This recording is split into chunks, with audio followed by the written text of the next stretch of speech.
Bam, we're live. Wow, we really are on vacation. There wasn't even a show scheduled this morning. That's crazy. Crazy town banana pants. The Sevon podcast. Crazy town banana pants. All alone.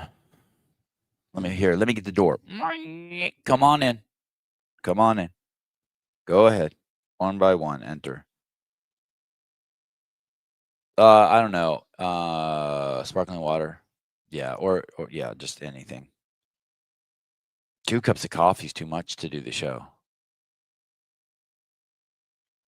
Yeah, my hand, I start being, because my hand gets a little, no, normally I dilute the shit out of my coffee in the morning. And those Keurigs are so powerful. I had no idea they were so powerful. Okay. I'm not tripping though. I'm not tripping. Okay, do what you want. It doesn't matter. I'm more tripping on my hair than the fact I don't have a drink. I need all perspective on Tylenol. Big Pharma isn't happy. You think they would be super happy? The vaccine people dodged a bullet yesterday. Good morning. Good morning. Sorry about the fact that I didn't have yeah, I need something to drink. They did. Could you do me a favor? Could you just fill that coffee cup with just tap water? You can just add it to the coffee I didn't finish this morning. You know what I mean? Yeah, I don't care. Oh, will you just add? Okay. If you could just add water to it, I'll just sip it. I just need something. My tongue's already sticking to the roof of my mouth. Good morning, Taylor. The first show, Taylor, was groundbreaking. Oh, what phone number is that? That's not the right phone number. Taylor did some groundbreaking stuff this weekend. Did 2 shows with a dildo. That was crazy. Get some Topo Chico. This has been just an incredible. Oh, did you add? Oh, this has just been an incredible. I don't care about gross. I just don't want my tongue sticking to the roof of my mouth like a stoner. 2 shows with the dildo. That's a first in the CrossFit space. I think that's more impressive than breaking the 2-minute 2-minute Fran. Who would have thought? Who would have thought that would be the secret to Sevon podcast? Someone could have guessed that, I guess. We're headed down that route. Okay. Here we go. And the reason this is very powerful to me, because this is exactly how I used to be. And so this completely resonates with me. Here we go. Take medical advice from the president. He doesn't know what he's talking about. And how do I know that? So don't take medical advice from the president. He doesn't know what he's talking about. And then here it is, okay? How do I know that? Okay. So she's going to give her argument for why you shouldn't take medical advice from the president. Here we go. Because it seems like he said the word acetaminophen for the first time today. So there it is. Because he said the word acetaminophen for the first time today. Every time I say that word, I struggle with that word. So the logic is, because you can't pronounce a word, you shouldn't take advice from someone. That's the premise of her argument. Think about that. Think about that. Because they can't pronounce the word, you don't take advice. That's her argument. It's wild. It's wild, wild, wild. Anyway, let's go. Will be notifying physicians that the use of well, let's see how we say that. Acetaminophen. Is that okay? For the first time.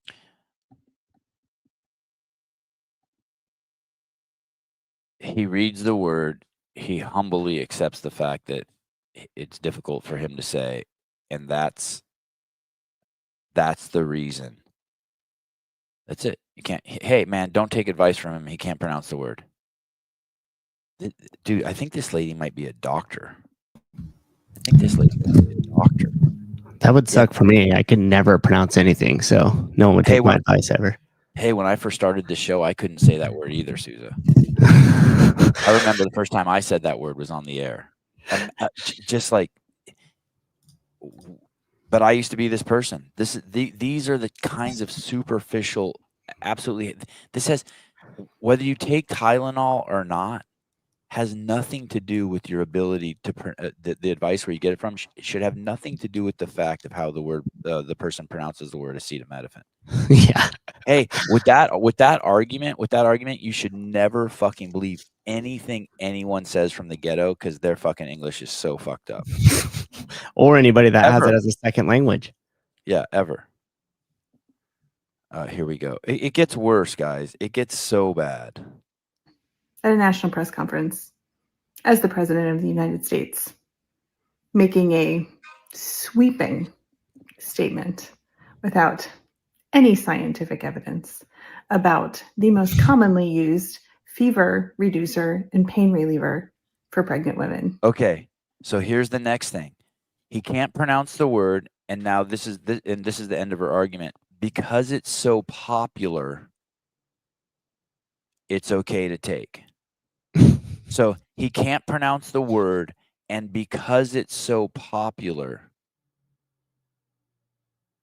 you should do it. So there was a time on this planet not too long ago where doctors were saying it's okay to smoke cigarettes because in 4 out of 5 doctors recommended fucking Camel. You have to understand nothing has changed. Like nothing has changed. You have to use your own discernment. If this is a physician, people, and her argument is popularity, yeah, fentanyl seems very popular. Yes. Oh, geez. Her argument is popularity and word pronunciation.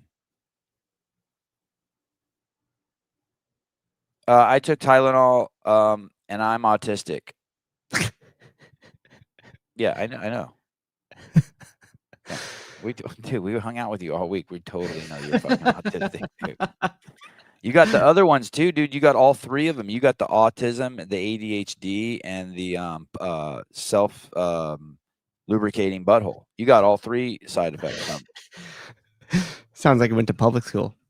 Hey, dude, here's at bare minimum, can't you just be like, holy shit, like if you're a parent and you have baseline kids, meaning they didn't take anything, you just have like normal kids who just like eat fruits and vegetables, meat, shit like that, and then they haven't had any of the vaccines, you never gave them Tylenol or stuff, and you go somewhere and you start looking around, you're like, yeah, something's wrong. So you have 2 choices. Something's wrong with your kids or something's wrong with other people's kids. You got to figure it out. I'm going to go with something's wrong with the other people's kids. I'm biased. It's always the other people. Like, just use your own discernment. Just a tiny bit of your own discernment. And hey, let's say they're wrong. We have a crazy, crazy issue with autism going on in this country, and we have a lot of fucked up kids. I'm like, bark up the tree, man. We need someone to make this priority number 1. Yeah. Violence in the streets and the hurting our kids right when they're born, like that. Those seem like 2 really important. I'm down. It just seems scary that you would like, and I mean, I know it happened to both of us, but like you take this brand new, perfectly born human being and you just start putting a bunch of synthetic stuff into it. Like it just kind of like feels wrong. Like we made it this far. Yeah. You know what I mean? Like as humanity, like we made it really far without all of that stuff. And now it's like, here it is, perfect little human, born, just ready to be molded into anything. Grab it. Hey, dude. You know what? Imagine this. During the Civil War, the U.S. government made it mandatory. I can't to spray lead, arsenic, and one more thing on everything, on all animals, on all crops, everything. And the reason why is that there was such a demand for cotton to and not only cotton but silk to make the uniforms and make all the shit they needed to fight the Civil War, that they couldn't afford any crops to get destroyed. So they made that mandatory, and it was mandatory. Someone can correct me on this, but for 50 years in this country, mandatory. Everything was laced in our entire fucking food system, from the meat, the animals, to the plants, for 50 years. Like,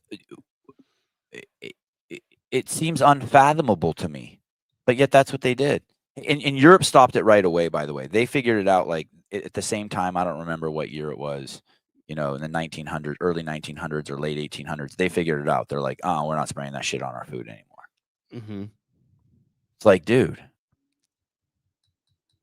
But by the way, and that was the cause of polio, by the way. If you didn't know that, dig into that. Just tie those timelines when they stopped forcing DDT, lead arsenic being sprayed on the entire country's food supply, and polio. Yeah. And then Soccer Mom put here, or Shuckman. Sorry, I don't know why I said Soccer Mom. Well, guess don't take advice from me. I can't pronounce shit. I love armchair medicine. I Googled autism. I know all about it. I don't necessarily think we're giving any medical advice. I think we're just having a discussion. You think that's directed at us or at the doctor? I don't know, That's but got to be directed at the doctor. I'm gonna take it as it was directed at us. Okay, fair enough. Okay. And if it wasn't, that's totally fine too. But I just feel like that I just don't like the shutting down of conversations because you're not a doctor. And if that person isn't implying that, like I totally apologize for that. But I'm just using this then as a way to just talk about that, because there's so many times when like you start saying things like, hey, have you seen this? Like, hey, and you start to have these discussions, and there's always somebody that immediately wants to shut it down for the fact of like, oh, you're not a doctor. Like, oh, here we go. You know everything. Oh, you looked into, and it's like, listen, you could have a conversation. Nope. Like, you're still welcome to do whatever you want. But I think it's super important to process the information, have a conversation about it. Like we got all the drugs. Like, I turned out fine. And if you listen here, let me tell you this too. If you want to take advice from a doctor, don't speak to the indoctrinated doctor. Ask the indoctrinated doctor to think out of their box. So just ask your pediatrician, hey, do you notice any difference between kids who've had the vaccine and kids who haven't had the vaccines? Just ask them. Dude, the nose infections, the ear infections, the eye infections. Dude, do you know how crazy people are? People are saying now, hey, autism is no big deal. It's not a problem. That's how upset they are at Trump. They're so upset. They hate the messenger so much that they're willing to hurt kids. Yeah, that's crazy. It's batshit crazy. 40 to 70% of mothers with autistic children believe it was a vaccine-induced injury, but yeah, fuck them. They have no idea what they're talking about. Hey, just so you know, they all know. They all know, and it's really, really difficult to process because we've all. Well, I don't know if we all have. I've done things to hurt my kids too, and it's really hard to process. It's really hard to process when you do things to hurt your kids. You let your kids climb somewhere, you have the thought of telling them no, they fall off and hit their head. You're just like, fuck, that was Yeah. You heard the voice say, hey, that kid needs to get down, and you didn't say it, and then the kid got hurt. That's a specific example for me. My kid got hurt so bad. You know when you fucked up. And it's okay. I'm not and people are like, well, you're blaming the parents. No, I'm not blaming the parents. I'm just saying, just be on. Like, you're the caretaker of this. Mm-hmm. You're like, have you ever been in the garden and you're planting and you just planted up like 8 tomato plants, and then as you take a step back, you step on one that you just planted? Like, you did it. You're not like, oh my God, I didn't do that, and you jump off. Some jackass planted that there. Yeah, anyway you wrap it up, buddy. It's you. You did it. Mm-hmm. You did it. It's okay. You did it. Just it's not. There's no there's nothing. You're taking the blame so that you don't do it again. Is that hard? I think that's the hardest part, because if you think about the conversation, like specifically in this case around vaccines, and like we know people with young kids, and they're always going back and forth, and I think there's just fear on both ends. What if we get it? What if we have them take it and something bad happens? What if we don't and something bad happens? And then you have this added layer of like, well, what will our families think? What will other people think? Will they, you know what I mean? So that it's Oh, the so family shit is complex. crazy. The Yeah, family and shit is making- crazy. The pressure people feel from their family, especially if you're the first person having kids in the family. Mm. The pressure on my sister was crazy. Crazy, crazy, crazy. Yeah, it's the social pressure is crazy. Everyone who has a kid, they tell me the same thing. I mean, I saw it myself. I've told the story a million times. I went to the doctor's office. They're like, "Hey, you need your vaccines," and I go, "Why should I take those?" And they goes, "Because they're free." I mean, listen, that's a doctor said that to me. Because they're free. Ain't nothing free in this life, buddy. I'm gonna see if I can find this.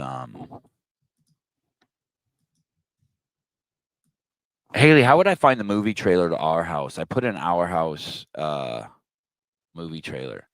Do you want me to look for it?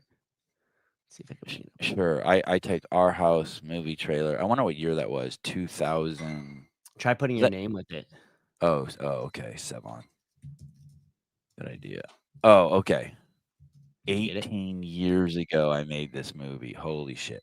Okay. Oh, yeah, I made this movie 18 years ago. I'm going to show you a little bit of the trailer now.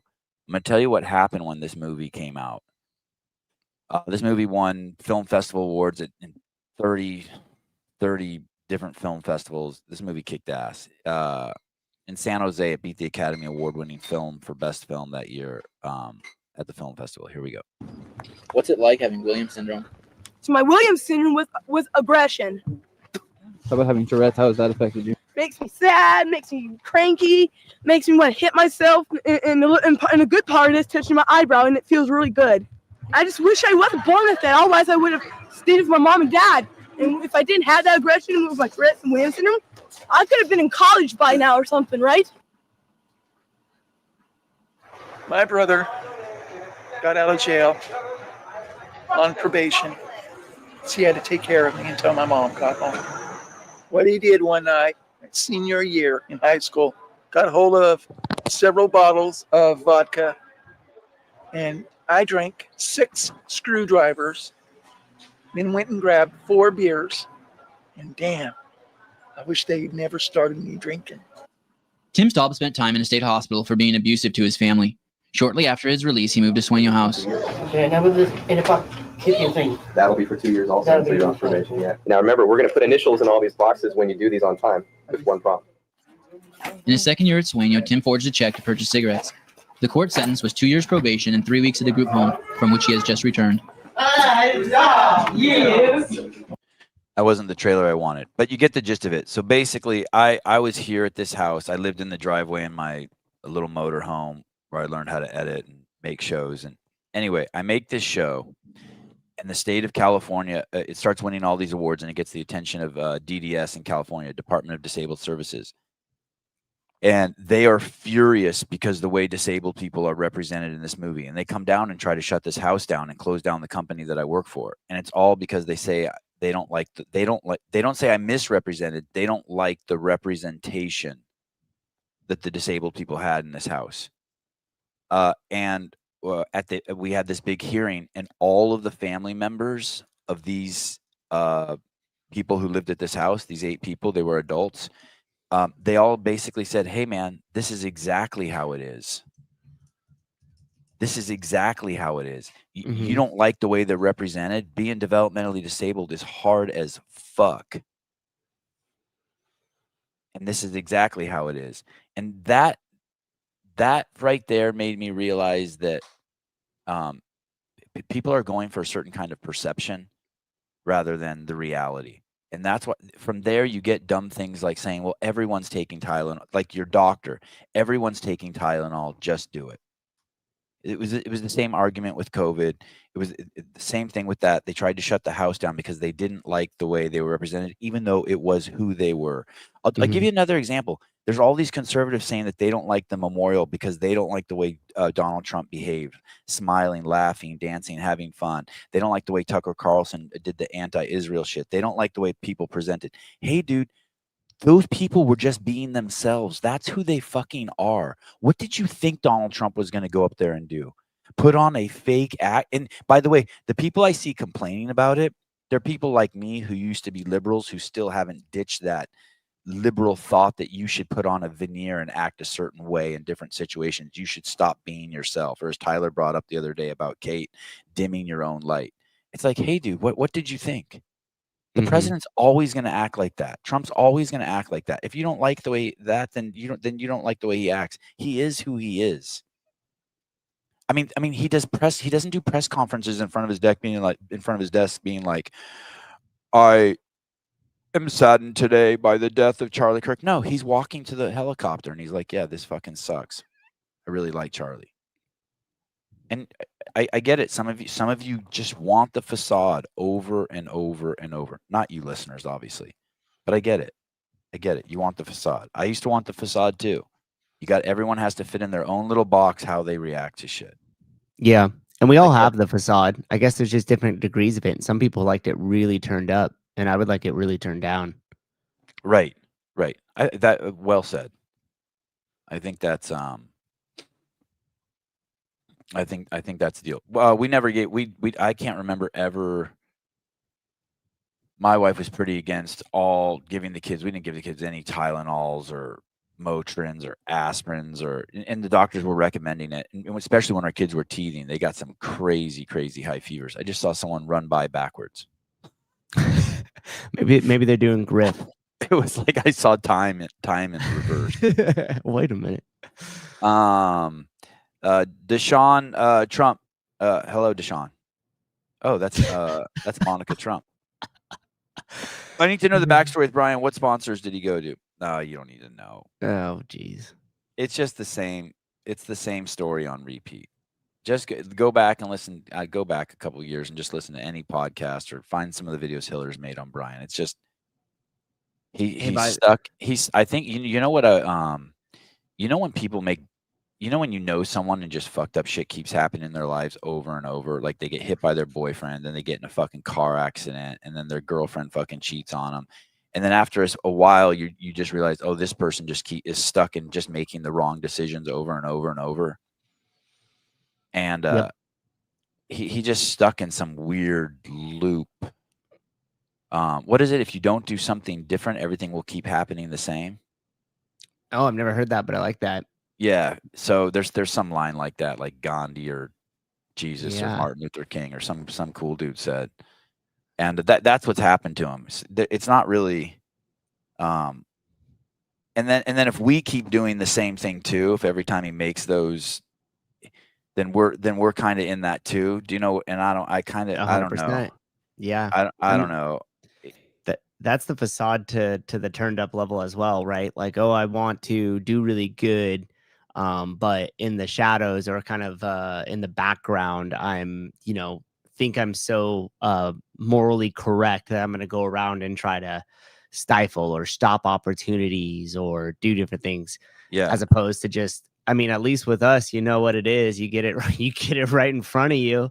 You know what I mean? Like, and by the way, we've never tried to stop any opportunities from anybody, even people that have done it to us multiple times, whether it's access or whether it's the thing with the sponsors or whether it's people writing into other events when we're showing up on our own dime to help them out, to bring stuff to the community at large. You might not agree with some of the language we use. You might not agree with some of the subjects we talk about, but at the end of the day, and that's cool. And that's fine. And you can't hate all that shit. We're cool with that. Yeah. And that's if it's not your cup of tea, like, I understand completely. We didn't want to be in the room with Taylor farting all week either. We have to also make some. The whole green monster made me uncomfortable visibly, right? Very uncomfortable. Yeah. That wasn't uncomfortable too. That wasn't my cup of tea, but it was fine. It's fine. I'm not going to go back and say like, oh, I wouldn't say anything behind your back or Taylor's back or anything. Like, it was, that's not appropriate to me. That's the facade. That's the worst part of the facade. Yeah. And hey, the whole time I'm thinking that dildo is making me uncomfortable. I'm not blaming him. I'm like, okay, why is that? I turn to myself. Yeah. Why is that making me uncomfortable? Why is this making me weird? What is this? Yeah, it's all Taylor's fault. No, I watch it in retrospect and it's hilarious. So totally. And I wouldn't do anything different. I know. Hey, No, me either. it's kind of like this. When you don't have to kill every spider in your house. Some of them can be scooped up and taken outside. You know which ones they are. Those big ones with all the fucking long legs and they move real slow and they put the webs in the corner of the room. That guy doesn't have to be killed. Mosquito eaters don't have to, those giant mosquito eaters that scare the shit out of you when you're a kid. Those don't have to be killed. Mhm. Like you can use your discernment. Like, so my point being is like, this guy is stuck in this loop and he keep like in every time he comes in the house, like he doesn't have to be, he doesn't have to be smashed. I mean, it's annoying. It's annoying having someone, it's annoying in the sense that like there's a desperation component to go after someone's sponsors, but That's so lame. but we've seen it, we just keep seeing the same pattern. So I don't know. I see him. I just want to take the spider outside this time. I don't think I want to Squash it. Yeah, it's fine. Yeah, sometimes when you do it, especially if they're big annoying spiders, they end up getting all messy anyways, and you got to clean it up. So you know what? It's better to throw it outside. It stains your paint. I got another little clip here on Tylenol, and I'll give you both sides to this story, and then here we go. So Harvard does a review of previous studies, and they came up with what I would term as a layman, right? Because I'm not a clinician, as a split decision in favor of studies that found that Tylenol may have an association with negative effects, including potential forms of autism. This research is not a split decision as you described. 27 studies found an association between prenatal use of acetaminophen and autism. And there were 13 studies that went the other way, but the authors concluded that the higher quality studies favored an association. And if I can just quote the dean of the Harvard School of Public Health, my former institution, quote unquote, there is a causal relationship between prenatal acetaminophen and the neurodegenerative disorders of ADHD and autism spectrum disorder. Okay, so there's that. So I think what's good about this, and this is I think what Susan was saying earlier in the show, is okay, it's good to have the public debate. There's no reason for anyone to flip out. Let's just hang back and see But then this guy weighs in, Peter McCullough, and this is what he says about Tylenol, and he goes the opposite way. He says, and well respected in the world of understanding the COVID vaccine and the all the damage it's done to the humans on the planet. He says this: the pathway to developmental regressions begins with vaccines, not acetaminophen. Tylenol used for fever control for 60 years. 60 years. Yeah, it's a strong point, right? Mm-hmm. And we didn't have any issues. Tylenol until the vaccine came along. Tylenol used for fever control for 60 years, confounding by indication likely behind the association. A leading cause of Tylenol use during pregnancy is maternal vaccination that started about 25 years ago. Systemic inflammation, and the reason why Tylenol is indicated is the real driver of encephalitis. I think that's is that brain swelling? I don't know. And encephalactic state of autism. I think what he's saying is it starts with vaccines. Yeah. And that maybe if you mix that with the Tylenol, that's where the problem gets exacerbated. And then he says the pathway to regression. I don't know what he means by regression, but vaccination exposure, fever, seizure triggered, and then the Tylenol is given because the kid has a fever, and then developmental autism. And then there's people who are saying autism's okay. It's not a sickness. No, wait, don't. They're so want to protect their kid's image or something that they want to say no. It's it's like Down syndrome is a superpower. No, it's not. I lived with people with Down syndrome for years. It's not a superpower. For 5 years, I lived with them. It is not a superpower. I lived with two of the people I lived with had autism. It is not a superpower. It's really it really puts some serious challenges around people. You don't no one wants it. No one's choosing to have Down. No one would choose to have Down syndrome or autism. I think sometimes too we downplay the negative effects of it and then kind of overplay some of the positive attributes that happen with it sometimes, right? Like and if you have a huge feats, and if you have a child and you love them and they have autism, like I get it. I get the desire to want to be like, no, my kid's perfect. Okay, that's fine. But if you could go back in time, you wouldn't choose that for your child. You know, we had Kevin Ogar on here saying he knows Kevin Ogar found meaning in his accident.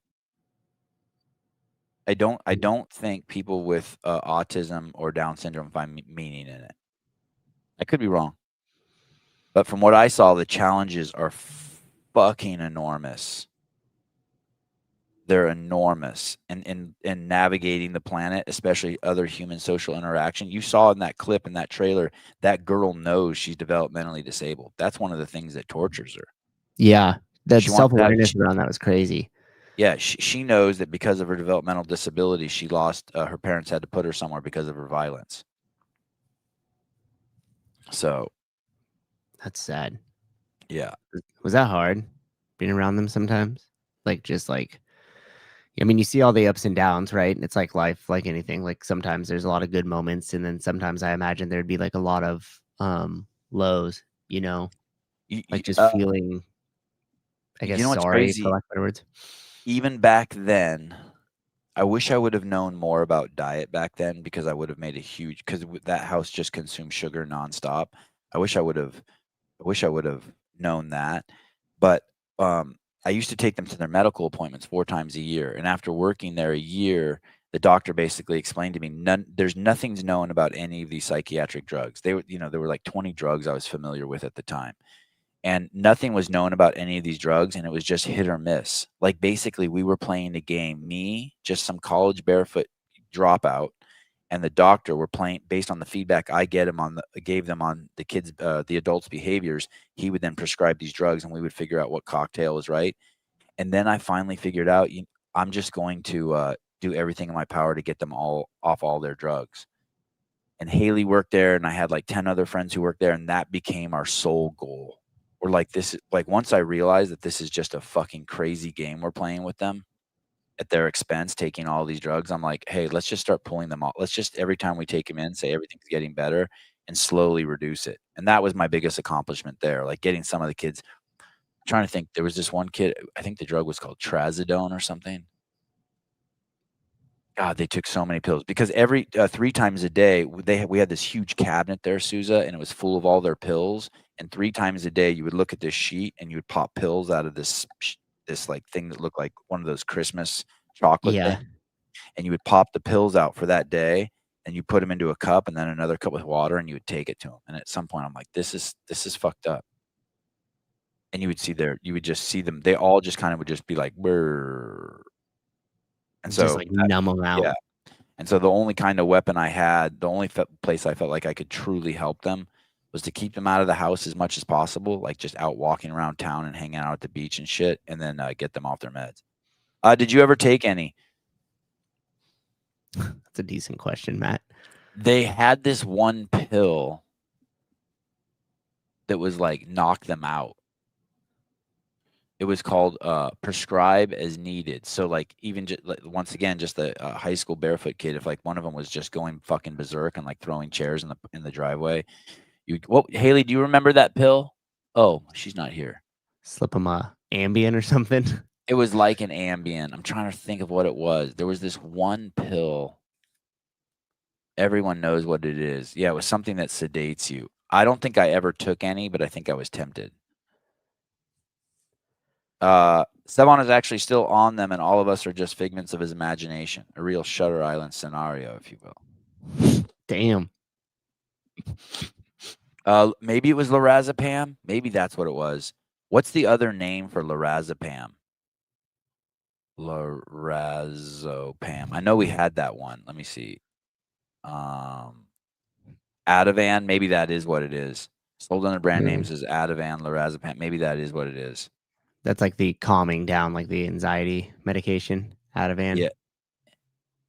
Yeah, I think there was just this one that you could give them and it would just sedate the fuck out of them. Ativan. Yeah, maybe that's what it was. Mr. Birchfield always looking Oh, out for us. and we had tons of Klonopin around. Yeah. Yeah, good for flying. Serious? I hope you're joking. I hope No, you're not they a pilot. literally they prescribe that for flying. Like if you get Oh, not for the pilot. You're saying for No. oh, right. Okay, sorry. I went straight to the pilot. I'm like, I was picturing him as being the pilot. Yeah, I could see that. No, you better prescribe the pilot some amphetamines or something. Put that just Yeah. freaking on. They gave that same pill to the kids I work with at the psychiatric hospital. Yeah, they were on so much crazy shit. I don't remember seeing this one. Ligma Zipapan. Would have definitely gone us with that one. Yeah. Hey, have you you probably heard this story about the Semmelweis, the doctor who through like meticulous observation realized that a lot of the infants were dying in a hospital ward because they were delivering multiple babies or handling surgeries and never washing their hands between them. Oh, but this is like 100 years ago. Yeah, mid 19th century. Yeah. And when he started suggesting that the doctors wash their hands and ran the experiments, like dramatically, all the issues like went away for Yes, those kids being hand delivered. washing is like I've heard that before. Hand washing was like one of the biggest breakthroughs in medicine. Yeah, well, it was completely rejected. The guy was ostracized. His medical license was stripped and everything else. And the main deal of that was because that saying that the doctors were at any fault for what they were doing was like largely seen as like a massive like insult. Wow. Because Yeah. they There were you there to go. help. There you So go. the main, you got to think about this. The main reason wasn't necessarily rejecting his observations. It wasn't looking into the evidence in the test that he was running and saying like maybe we should go deeper into this. It was immediately rejected mostly because the doctor said like, hey, we're the good guys. We're here to help. We're doing everything we can with our modern technology and modern medicine. How dare you say that we are causing these issues? And like literally it wasn't until after he was dead that they were like, oh Shit, wait, he was right. he was right. Hey, that's the but Sousa, none of the majority of doctors weren't washing their hands, so it's fine. It was the popular way. That's right. So that justifies it. Hey, that's the same thing. It's there. There's oh shit. Is there someone on the phone? Hello? Yes. Jeez Louise, you've been waiting 15 minutes. I'm so sorry. Let me just spit this one thing out and then the floor is yours. That's the same thing with there's these people saying that because they're suggesting that taking Tylenol while you're pregnant could hurt the baby. There's these people saying that they're jumping to the conclusion. This is crazy libtard logic. We're blaming the moms. And if we put blame on someone, that's bad. That's exactly what you're saying, right? And that's the same thing as the doctor thing. Hey, even if it's true, we can't say it because it's about the doctors. So even if it's true that you take Tylenol during pregnancy and it's hurting your baby, you can't say it because it's demeaning to moms. It's like, what the fuck is going on? Go ahead, caller. Thanks for taking my call. Yeah, I'm sorry. I started hooking you up and I just good. pivoted all over the place. You're a fucking asshole, Saban, but I love you. Listen, I need some advice. So Taylor's not on because he would probably just rip my asshole apart. So I've been doing CrossFit like 8 years. I got to the point where I was competing. I was okay. RX okay, right? Like But wait, hold on. Okay. Hold on. He's Oh. popping. I can't do the popping. It's so disrespectful. Okay, here we go. Let's see if we can connect them back up. Come on. Oh, now the roadcaster just stopped working altogether. Jeez Louise, for fuck's sake. Hold on. Sorry. This is the new roadcaster. Already popping. Already can't be found. My goodness. Hold on. I want to hear your story. Hold on. Give me a second. Forget this device. I might have to reboot the whole roadcaster. Bluetooth. Select audio device. Come on, baby.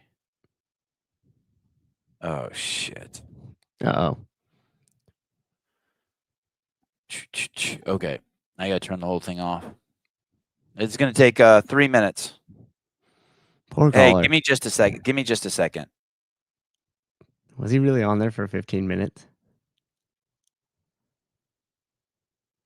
Poor guy.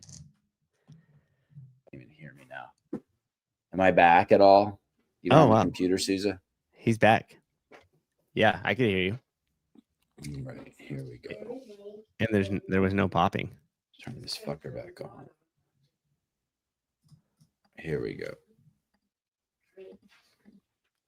Oh, Cal Sue time. Dude, that's the worst. That is a Reboot.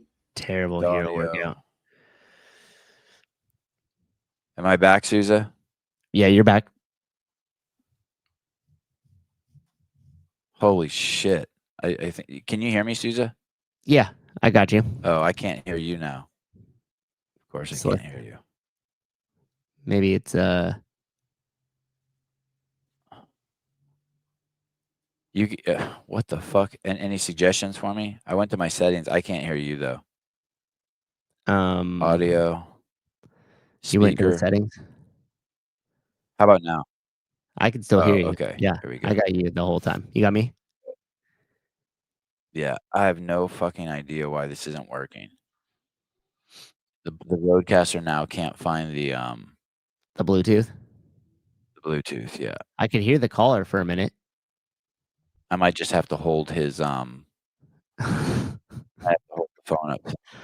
Best $900 I've ever spent. Yeah, this is a joke. It wants to hook up to the TV in one of the bedrooms.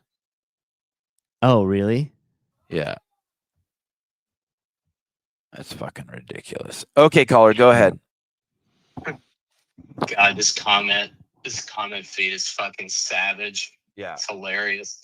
Yeah, they're good guys. Yeah. So I've been listening ever since you started, Savan. Really love it. Love what you guys do. And for all these fuckers in the comments, my frame time is 1 minute and 54 seconds. You fucking assholes. Oh, I Wow. like So it. I like That's it. good. So did I compete at RX or intermediate? RX, but that's not the point of the call. The point of the call is the last competition I did 2 years ago, I broke my back. When I say broke my back, I mean I broke a vertebrae. Yeah. Fucked me up for 2 years. No, I didn't fall a comp train. I'm not that big of a pussy. How did you break your back? So what I was doing was there was a competition, had a 4-rep max deadlift. Absolutely fucking ridiculous. Second day of competing, had already done 7 events. 4-rep max deadlift. So my 1RM was 605. So I put 600 on to pull 4. I pulled 3, nice and clean. That last one, something didn't go right. Got the rep, locked it out, shifted my hips, heard a crunch. My left leg was numb for a year and a half. Stem cells, fucking stem cells, dude, VPC, all the shit, everything. So my question, I started rehabbing, got back right. Love CrossFit, but I can't push myself to go that hard anymore. I don't want to go that hard anymore. And now, here's the craziest part of the story. Finally start to get back whole. I'm a vice president of a IT company based out of Florida. And last week I got fucking laid off, dude. Oh, man, I'm sorry. And now I can't work out. Like, I want to fucking die. So I want to know from you guys, Sousa, dude, like, how would you handle this, man? Like, I would rather die than do a 20-pound dumbbell snatch right now. Oh, just because you're depressed. I'm depressed. It took me 2 years to get healed, and then this shit happens, and now I'm just like, fuck it. What's the point? Like, I'll just be fat. I'll eat Sour Patch Kids and watch a podcast. Well, let me ask you this: have you made made that was Sour Patch Kids and getting fat? have you made a list of the movements you can do? Like, can you air squat? Can you lunge? Can you run? Hold on one second. I don't know if you're going to be able to hear Souza because the phone's so fucked up. What a great story too. Damn. Yeah, that was a great story. I haven't given up on trying to hook you up to the phone. Man, this sucks. What a great story. I rebooted everything. It just wants to hook to the fucking TV. I don't understand why it can't find this phone. Is there any way that you would be able to hear Souza? You'd have to pull me out of your headphones and put me on speaker. And then he could hear you? And then he could hear me. I don't know. He's not talking right now. Okay, hold I just on have to come through your computer, and then you hold him up to the computer. Hey, Vindicate, I'm not doing nothing, you cunt. Don't worry about those guys. Can you hear me out of the speakers now? Yes, I can hear you. Yeah. Okay, awesome. So I was gonna say, have you first written down every movement that you can do that doesn't put you in pain either during or after exercise? I can do pretty much everything except for a deadlift over like 315. He's just depressed. I think he can work out and he's back to normal. Yes, he's just depressed. He just lost his fucking job. Do you have kids? It just sucks. I have 2 kids. I have 2 young boys, 8 and 11. Have them in sports and stuff. They're really active. They do kids CrossFit twice a week. Does your wife have a job? Yeah, she's a teacher. She's fit too. She doesn't do CrossFit, but she's like a runner. She does like marathons, half marathons, shit like that. When did you lose your job? How many days ago? 8 days ago. So go ahead. I just want, when I lost my job, they called me, and for like an hour, I felt like I was having this out of body experience. I was at the skate park and I was with my kids, and it was a trip. And then I got home, and my wife told me she also got fired. And for me, the turning point was when I told my wife, I was like, "Hey, I don't want to lose this house. Would you live in a van with me and the kids so that we could keep the house if shit gets really bad?" And she said, "Yeah, I'll do whatever you want." So that was my first breath of reprieve.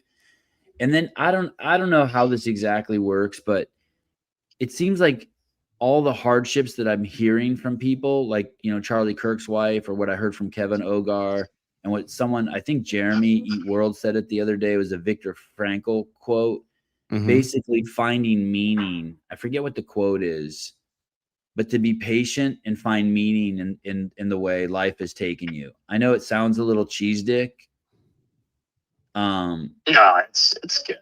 But it is going to work. It is going to work itself out. And obviously, I mean, this, you have to be a great example for your kids during hardship. For sure. And I will say this, I really, above everything, I called in to tell you this. Take it for what it's worth. And I'm sure all these fuckers in the comments are going to light me up, but I'm going to say it anyways. For whatever reason, whatever you're doing, whether it's Kill Taylor, whether it's just the call-in, weekend review, this podcast, this show makes me feel just a little less depressed each day. So thank you guys for what you do. Yeah, I Dude, feel that's like awesome. losing your job is a trip. It's fucking horrible. Thank you guys. What is? Hey, wait, hold on. Before you go, caller, can I just do one thing? Let me just say this. Yes. I've never been laid off, and I haven't lost a job. So like that, Savon's giving you kind of his there, which is good because it was close to home. I just had a discussion with an individual that I really care about that is also kind of depressed and like really going through it. And one thing that I said is like try to first reframe the depression into not necessarily something you can't control, but something you can control. And I like to reframe it by just thinking right now you feel like you have a lack of options. So depression to me means lack of options. The second thing that I gave him advice to do is like largely the stress isn't going to come because you don't have a job. The stress is becoming because you don't have money or you're not going to have a source of income. So you could control a lot of that. Go through your last 3 months worth of expenses in your personal expenses and highlight everything that is fixed, your fixed costs. I like to look at like a business. These are bills that you cannot move. Highlight all of those in red. Then when you go through it, highlight everything that is a variable cost, things that you don't necessarily need, but you bought anyways. Highlight those in green. And then give yourself 2 different numbers, your fixed costs and then your variable costs. Then determine exactly what you need per month to live, okay? Then once you do that, go through all the variable costs and take away all the things that are you do not need, like things that you could actually live without. So that way you truly have like an operating expense for each month. And what this does is 2 things. It allows you to say, like, I do have some sort of power over my situation right now just by going through the numbers, because it's just going to become a math equation. And then the second thing is just really start to dive into, okay, I've been given an opportunity, not necessarily a loss. So what does this mean? And how can I create a vision for myself right now that I could see in ultra high def 4K? What does that look like? And don't make that dependent on things outside of your control, which will be tough because you'll be limited by some of those options, right? But if you stay in with the finances, the numbers, that'll at least allow you to wrap your head around it. It won't seem abstract. It'll be very clear. Then secondly, decide, okay, what exactly is that I want to do? And can I turn this into an opportunity? And then all of a sudden you start to feel like you have more options, or at least things to work on. And it starts to really like open things up, at least for me and what I've kind of experienced in the past. So I like it. Thanks, Sousa. Appreciate you guys. Hey, dude, Yeah. That's one of the things I did is I cut all my expenses. And, one of the things, like whenever I'd go out to eat with my kids, I just wouldn't order any food. And it's funny, now that I'm like back on my feet a little bit, I still do that. I don't even order my own food. I just let them order, and whatever they don't eat, I eat. I like it.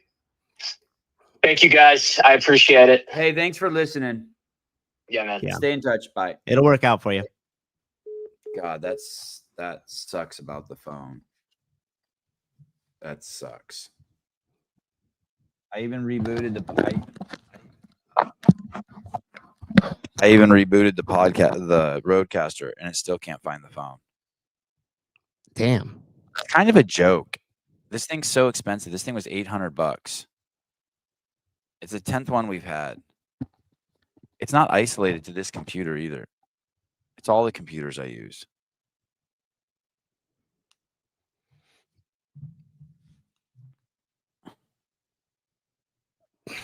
Yeah, I need to update the firmware on it. Sousa had a couch in his gym office, counseled his members.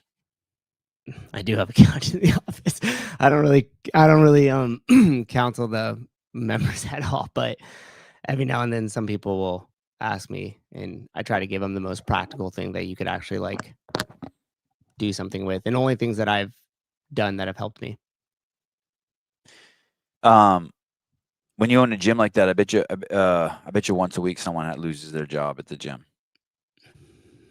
Yeah, unfortunately, you know what I it's mean? not Like, once a week, but yeah, it is. Like, you know what I mean? Like someone at your gym, and they're like, I mean, if you're around 300 people, someone's always in flux. Yeah, especially for me going on my 13th year of owning it, like a lot of human things have happened,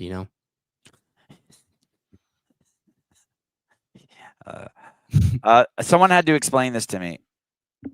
So don't take medical advice from me, even though I can say acetaminophen and I can show you why that doctor's a moron. I didn't get this at first. Did you explain it to me, or did Taylor? Someone explained it to me.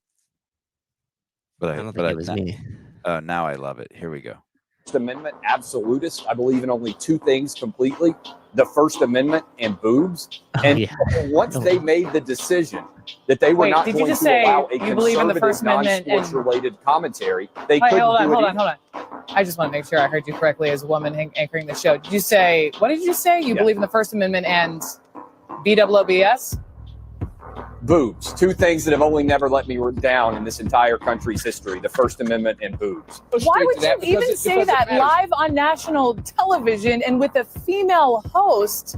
Because I like boobs and the First Amendment, which is exactly what I said. I'm a First Amendment absolutist. Yeah, that So- was me. That was me. Did have So some- I just thought it was funny because he said boobs. I just liked that he said boobs, and then Susan's like, "No, Sevon, listen, buddy. It's he's showing some irony there that he's a First Amendment guy and that he believes in freedom of speech, and then he practices freedom of speech, which is I like boobs. I'm sorry for insulting the 99% of you who got it, but I didn't get it. I was just like, yeah, boobs. I like boobs too. BOOBS. I'm going to play it one more time just because it's so good, and then we'll talk about her response. Her response is just completely fucktarded. I wish I knew which station this was. Believe in only two things completely: the First Amendment and boobs. And so once they made the decision that they were Wait, not did you going just to say allow a you believe in the conservative, First Amendment and- non-sports-related commentary, they Wait, couldn't hold do it. on. I just want to make sure I heard you correctly as a woman anchoring the show. Did you say, what did you say? You believe in the First Amendment and BOOBS? Boobs. Two things that have only never let me down in this entire country's history: the First Amendment and boobs. Why would you even say that live on national television and with a female host? Because I like boobs and the First Amendment, which is exactly what I said. I'm a first. Does she think it's like what is she serious when she says why would you say it with a female host? I couldn't tell, but now watching that as closely, like, does she think it's funny and she's trying to be like offended because she feels that she needs to like be that way, or is she actually like? Why with a did she female spell out host? boobs? Why did she? Because that's like you can't say that word. She's above him, dude. Why would she say it? He just said it. That's offensive. She can't say it. She has to spell it out. Yeah, Jonathan Ortega. She's serious. The fact that she just walked right into that one too is just amazing. Hey, one of the crazy things about this show is and I have to give Howard Stern credit for this. The worst thing you can do is run away from something. You know what I mean? So if like someone would call in and say the N-word and scream it into the phone, like we went through a few phases where someone does that. Like we have a caller who just does that. You can never run away from it or act flustered. Or like when they had they sicked the insurance companies on this phone. Oh yeah. Yeah, you can never Good like times. like you are completely missing an opportunity when you run away from it. Mm-hmm. And she should have just come with a follow-up question. And what is it about boobs that you like so much? Right. Do you know what I mean? Like no matter where you are, you cannot. If you run away from it, you look the joke's on you. Everyone in the audience is thinking the joke's on you. And people used to do that to Stern. You couldn't never tell if like he purposely had people call in and do that shit. Mm-hmm. But yeah, the joke's always on you if you don't lean into it. Anyway, I thought that was great, and I thought it was funny that I needed that explained to me, that he's basically showing that he's practicing his First Amendment. And if you're really, really with it, you don't only lean into it, but you like do what you did with that healthcare thing, and you just turned it into like a whole staple of the show while it went. Like it was hilarious. Yeah, just bits. Yeah. And it was like some of the funniest ones I have heard because they were so random.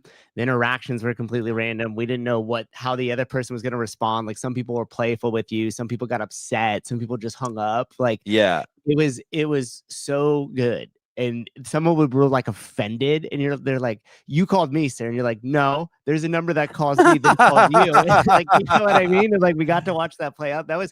Those were some of my favorite like bits on the show when that was going. So that's like even the 40 chess version of it. You just take it as it flows. I wonder if he said what would be more offensive. It was just the mentioning of boobs that was offensive, because if he said he didn't like boobs or he loved boobs, either way, she was going to. Oh, she would have taken it anyway. If I did not like, it would have been about like what you don't like the female body, or there's an issue with it. It's I do like. So then she's like, oh my gosh, like I'm offended. Like what? Like how could you say that? Yeah, you know what I mean. It is kind of interesting. You're not allowed to like it. You're just not allowed to talk about the female body. Don't talk about it. You can't say good things or bad things. Yeah. Haven't seen him for a while. Who is he? Did you recognize him? Is that someone famous? I don't recognize him, no. Is it true that Kill Taylor's being sponsored by Tylenol? No, but we will 100%. if they want to start grassroots again, You remember when they? We will take. I will blow up a Tylenol 25 code on Kill Taylor like no other. You remember a while back? This was a long time ago. Might have even been like 70s or 80s, maybe, where something happened with a batch, and there ended up being like poison in it. Essentially, I forget what. Yeah. What Yes. and It was when they had those take it off the capsules with all those little beads in them, and someone had put cyanide in a few of them. Cyanide. So that was like a huge. Now in hindsight, I wonder if that was like one of our first psyops, but that was like equivalent to the Charlie Kirk killing. Now, you know what I mean? The whole country, like the whole country, froze. Throw away all your Tylenol. The company survived that. That's nuts. That's how much money they make. Fuck. Joseph Ramirez says that was aspirin in the 80s. No, but Tylenol definitely had something. When I was a little kid, I remember everyone in the country was going into their cabins. And then Tylenol changed, basically. It went from those little plastic capsules where you open them up to just solid pills. And that was so that someone couldn't like stick cyanide in. Did they ever catch the guy? Mom, did they ever catch the guy who was putting cyanide in Tylenol? Oh. Doesn't aspirin stop heart attacks? That was only for 20 years. Now aspirin causes heart attacks.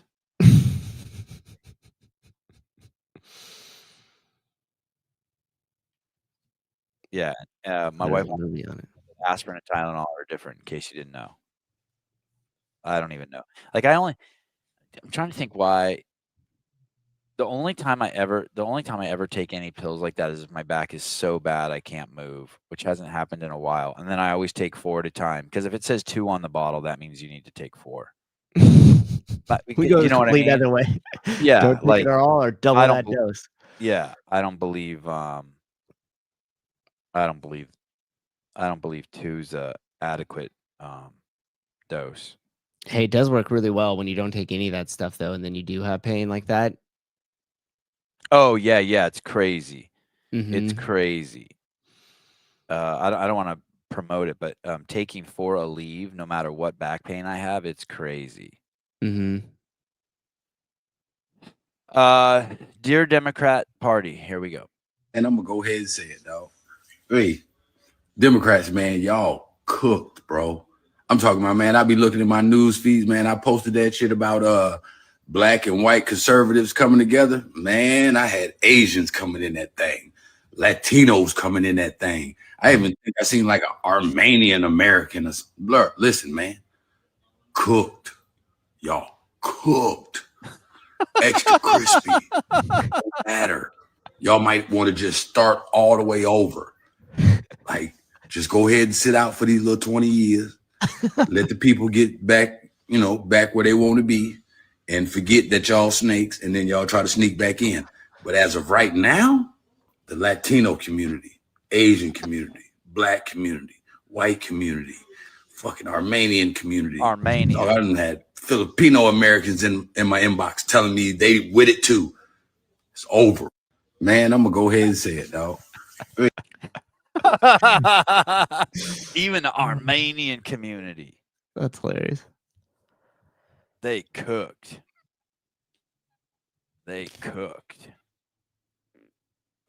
Trump said he solved the war between Azerbaijan and Albania. Albania. They're like, no, sir, it's Armenia. No, sir. Oh man. Yeah, that's what happens when you don't have a teleprompter. Patrick Med David, welcome back to the show. Good to have you, buddy. Good to have you. Here we go.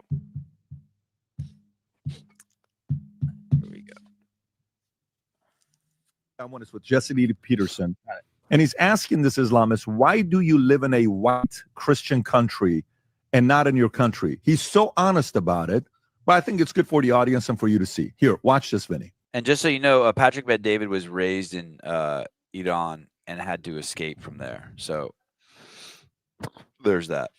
You live in a white country rather than your own country. You live in London. Why do you live in a white country? I'm sorry? It's not a white country because I want to tell people about Islam. And if I stay in a Muslim country, they're already Muslims. So there's no point of me telling them about Islam, right? So I have to be in a place where people are not Muslim, right? So if I'm in the UK, there is a lot of people who are from different religions, different faiths, where I can have a dialogue because this is what I do, right? Interfaith, religious discourse, and all of that. So I engage with different people. Could a Christian move to a Muslim country and freely and openly convert the people from Islam to Muslim? I mean, to Christian? Well, ideally, under Islamic law, no, you're not allowed to because Christianity is false while Islam is the truth. And so just because you guys are liberal, wait, I'll answer you. Just because you guys are liberals, following liberalism, and you believe that anyone can do whatever they want to do, that does not mean that we're also liberal. We don't allow harmful ideologies for our children. We don't allow rainbow flags in our countries. We don't allow these harmful ideologies to infiltrate into our people. So we are very self-aware of what is the truth, and we try to follow the truth, and we don't allow falsehood to be broadcasted because Christianity is false while Islam is the truth. If you play that, you have to really take that to heart, people. You have to understand what's going on here. In Minnesota alone, there's 130,000 Muslims that have moved there in the last year.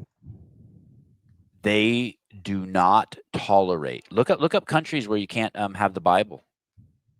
There's shitloads of countries where you cannot have the Bible, and that if you do, you will be killed, deported, or imprisoned. I don't think very many people get deported. I think the other two are what happened. It's a little bit cheaper.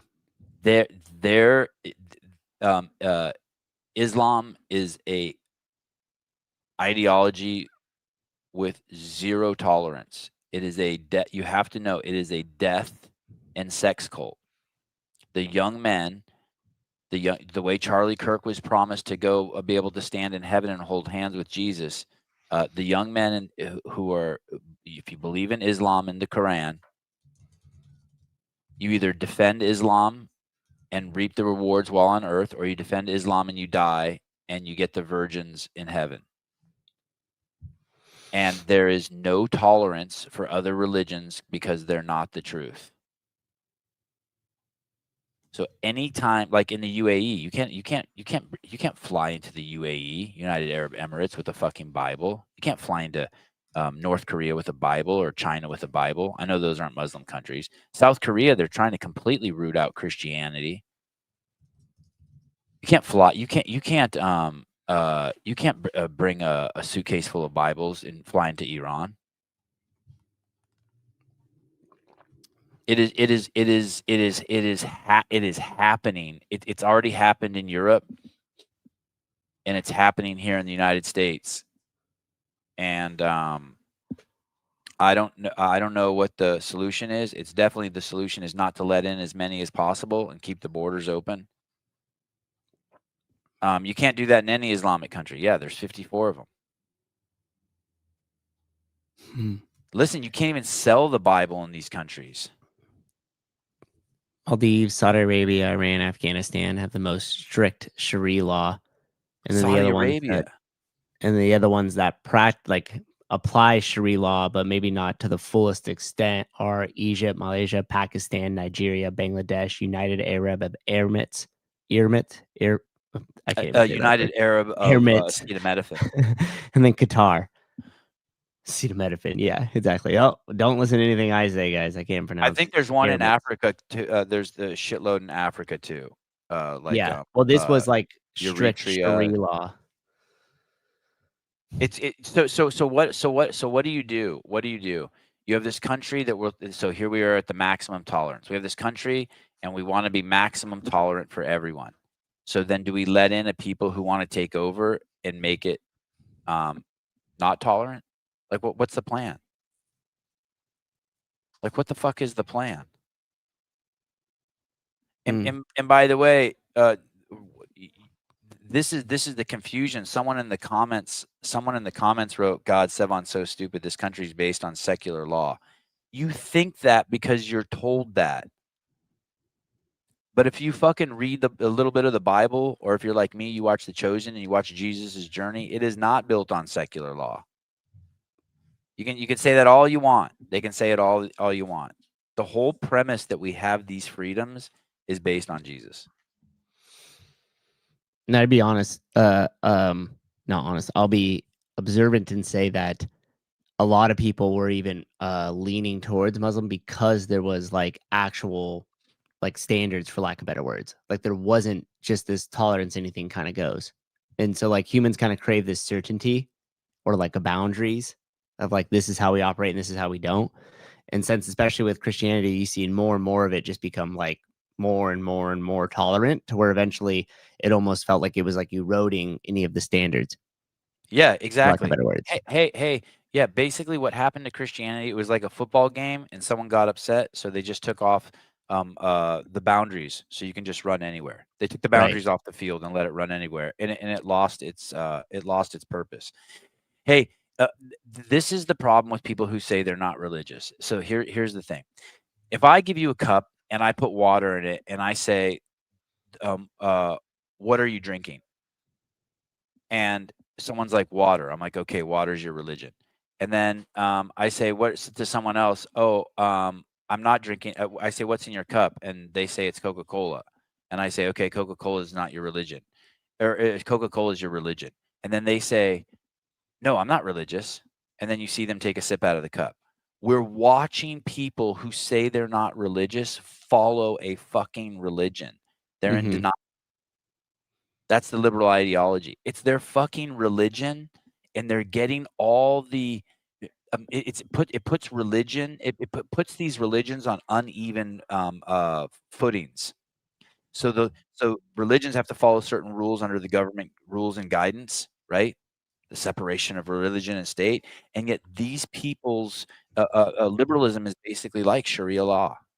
It is a fucking religion, and yet because it's not denoted as a religion, even though they're still drinking it.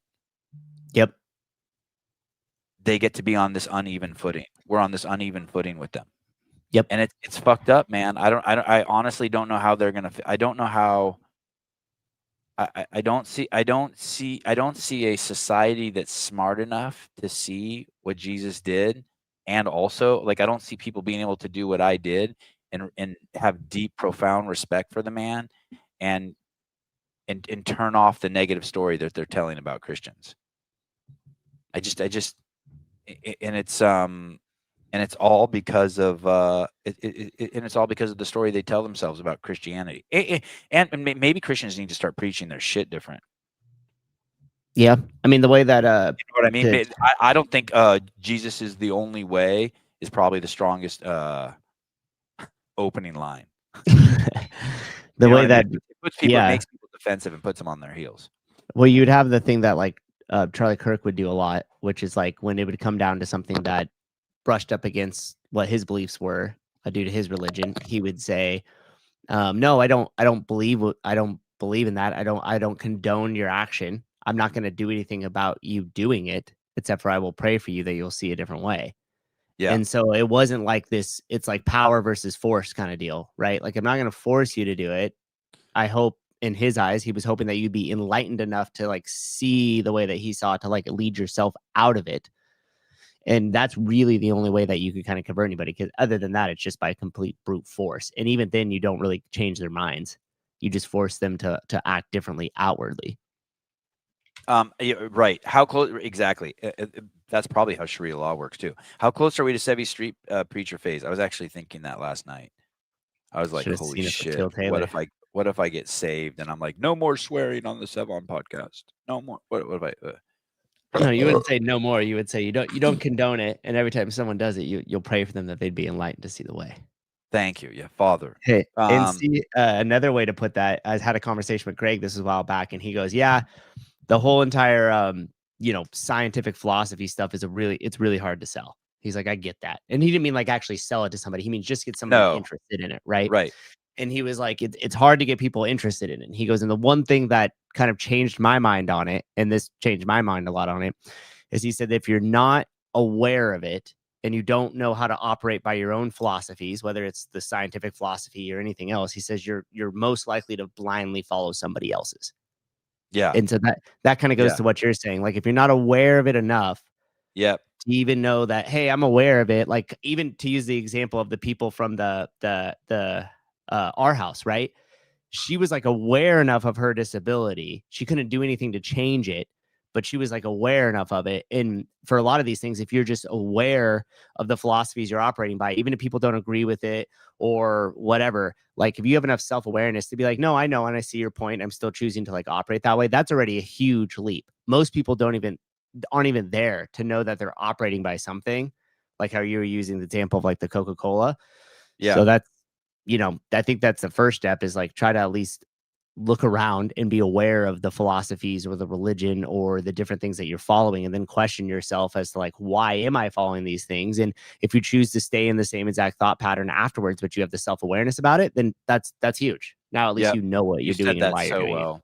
Yeah. Are you aware? Are you aware that the reason why you're believing this doctor is because she's making fun of Trump's pronunciation and because everyone's doing it? Like, are you aware that those are the two mechanisms that drive you in life? That you'll just run off the cliff with the rest of the herd? Like, are you? No. And I wasn't aware. I was just like, it would get into my feelings, right? Yeah, he's George Bush is stupid. He couldn't pronounce acetaminophen, and yeah, all doctors can't be wrong. Oh. They can't. Yeah. There's a Harvest. I'm going to read your post here in a minute. That's a really good post. So yesterday, someone on the show said, "Until you learn how to pray, you can't pray," or something like that. So I said in the show, "Hey, send me a DM and teach me how to pray." And the opening line of what he said is, "Until Jesus enters your heart, you can't pray."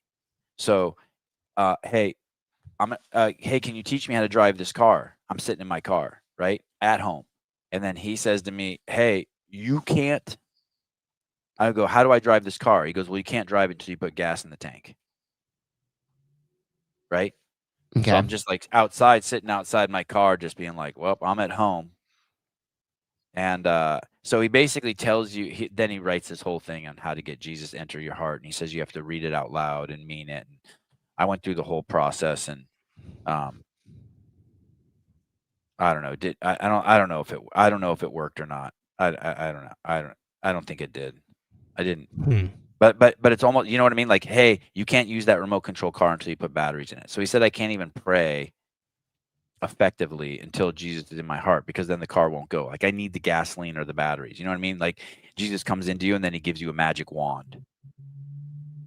I know it sounds like I'm making fun. I'm not. But do you see what I'm kind of saying? There's no point to what I'm saying. I'm just sharing the. No, I am. I'm just trying to like the idea with you. Like, if you haven't, you don't get the benefits of praying until you've already accepted Jesus. Is what this guy was saying to me. I didn't like it. Do you know what I mean? Yeah, I don't know. I'm okay with it, but I was like, shit, I'm fucked. I'm not even at step 1. As I see it, the only negative story that's told of Christians is their obvious hate of gays. Oh, I don't get that. I don't think there's an obvious hate of gays. And the condemning to hell of non-believers. So here's the thing.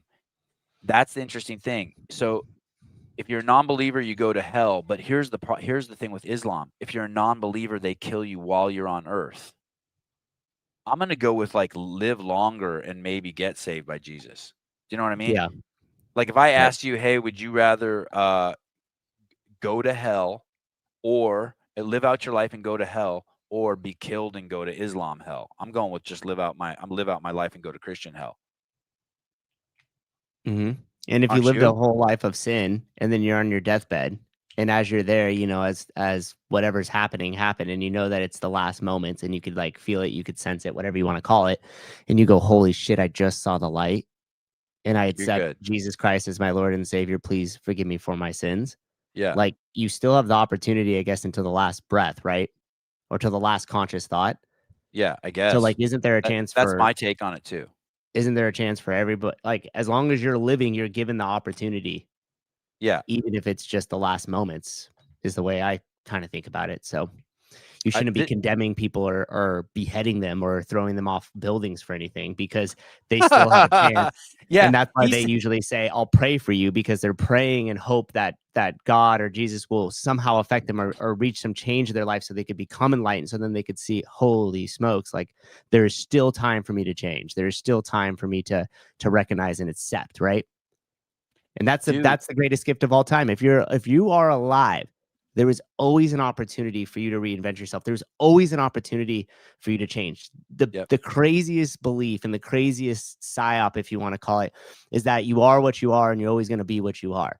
And I completely disagree with that. Like I honestly think that all of us have the ability to change. Yeah, that's insane. Hey, so there it is. There, you nailed it.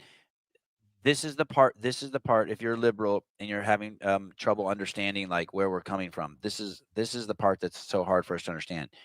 You hate Christians because they say that if you're gay, you're not going to heaven, but you're okay with Islam, but they throw you off the roof tomorrow night. I've never heard of Christians executing a gay person. Have you? Not in my lifetime. I mean, not in the recent. No, I mean all things. You become more enlightened and all things change. Yeah. But I know a personal story. I went into a village in Africa and they had just beheaded a guy for being gay. I love this. Only one guy? Yeah. yeah. That was Greg's line, right? Yeah. Yeah. Where's the other guy? Wait, where's the other guy? How'd that work out? This is fascinating. Harvest CrossFit, the secular right, Sevon and Greg are great examples. Who are also Christian adjacent or Christian affirming are the toughest group to reach for the gospel. I'd argue harder than the left. That's interesting. I wonder why that is. Because like, I wonder why that is. Probably because you're pretty firm in your beliefs and you're already aware enough to know what you don't know or know that there's more that you don't know, but you're still potentially not ready to go all the way. Yeah. I guess. Yo, Sevon, can I call your phone? I got something for that caller. Sure. It's not going to work. Is it money, Jeremy? It's that's all he really needs. I would just have, I just have to hold the phone up. Did you try calling already? I'm trying to see. It says someone tried calling at 8:05. I don't know why it's not ringing. I don't know what the fuck's going on, dude. Yeah, you're always welcome to call in, Jeremy. Everyone loves you. People love you. People love to pick on you. People love to love on you. Have you ever listened to, this is going to be weird, but it makes sense. Have you ever listened to anything from Ray Lewis, the football player? Like any of his like locker room talks that they have or stuff like that? Is he the crazy one? Is he the one that was on Patrick Bet-David and lost his shit? No. He was on Patrick Bet-David recently, but I don't think he lost his shit. I think you're thinking of Antonio Soccer, yes. Antonio Navarre, Antonio something. Yeah. No, not him. Okay. There was a recent like locker room speech that popped up into my rhythm on YouTube, and it was incredible. But he was like, it started out with something like, God doesn't make any mistakes. They had just lost a game and they weren't going to go on to the next series or to the Super Bowl. And he said basically like, there's no shame in the loss. Like we played our asses off. We played hard as hell. Like there's no reason to hang your head low. And then the important part of it is he goes, and I got a call last night that affected me deeply. And he said, I got a call from a mother who just lost her 17-year-old child to brain cancer. Wow. And he goes in and he goes, and I held that in through this. And he goes in, and he like points to coach and he goes, and you know, I was holding this in. And he goes, so when we leave today, he goes, you hold your head high, because if God gave you an opportunity, if you still have life, you still have another opportunity. And that's like, there is no shame in us losing. He goes, the next team after this will feel this pain the same way we are now. And we're going to have another opportunity. And that it like really resonated with me, just the opportunity piece of it, you know, because sometimes we get caught up in all our own bullshit and you hear something like that. And it was like, damn, like listen to like what that mom is like experiencing right now. And these guys just lost a football game. You know what I mean? It's like not a big deal. It felt like the weight of the world. They were all, you know, moping around. And he says something like that. And it just puts it into perspective. And so I don't know. I guess just the point of that is like if you could keep yourself tethered to that kind of perspective, even when things get tough or like losing your job, like as Travis just said there, it really like makes it's like you have another opportunity. It's not gone. It might feel like it's really tough in this moment, but like once you allow gratitude to come in for that opportunity and for the things that you do have, it's really tough to feel anger or sadness because you're grateful for what you do have and everything else around you. And it's just an important. You get. That's a cousin of you get to do this. Right. You don't get have do to. this. Yeah. Yeah. You it get doesn't to happen do this. to You you. get It to happens for work you. out. Yeah. You get to work out. Yeah. Jeremy, I don't know why it's not letting you call. I don't know. I'll do something against my better judgment. I can see the number, so you just Yo. have to be careful with that. Hey man, it's the guy everyone loves to hate. I love you too, brother. For that caller from earlier, if you're still listening, or if anyone in here knows him can message him, have him DM me, and I can get you hooked up with basically a dad's group. I mean, there's no fancy way of saying it. It's a dad's group with dudes all over the country, actually all over the world at this point, that that are going through or have been through or someday, unfortunately, will go through exactly what you're going through right now. And we'll share experiences on what they did.